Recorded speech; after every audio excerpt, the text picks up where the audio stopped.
আরেকজন ভাই লিখেছেন, হযরত এক জায়গায় দেখলাম একজন বাবা ইন্তেকাল করেছেন আর তার সন্তানরা মৃত বাবাকে বসিয়ে রেখে তার হাতের টিপসই নিচ্ছে। বিষয়টাকে আপনি কিভাবে দেখছেন?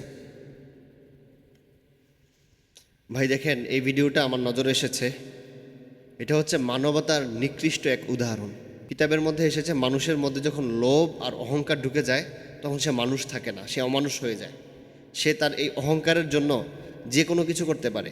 সে তার লোভকে টিকিয়ে রাখার জন্য, তার লোভনীয় বিষয়কে হাসিল করার জন্য সে যে কোনো কিছু করতে পারে। তো ঠিক আমরা এই ভিডিওটা, এটা আমিও দেখেছি, আমার নজরে এসেছে। এটা দেখে খুবই মর্মাহত হয়েছি, দুঃখ ভারাক্রান্ত হয়ে গিয়েছি।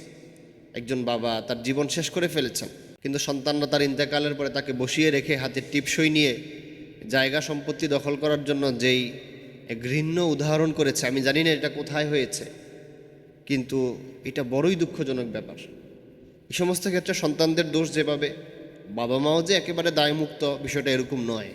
পিতামাতারও দায় আমি এজন্য দিব যে বাবা মারও উচিত সন্তানকে একেবারেই ডাক্তার, ইঞ্জিনিয়ার, ব্যারিস্টার শুরুতেই না পড়িয়ে এই বাচ্চাকে দিনই শিক্ষায় শিক্ষিত করে তারপরে যে কোনো শিক্ষা তাকে দেওয়া।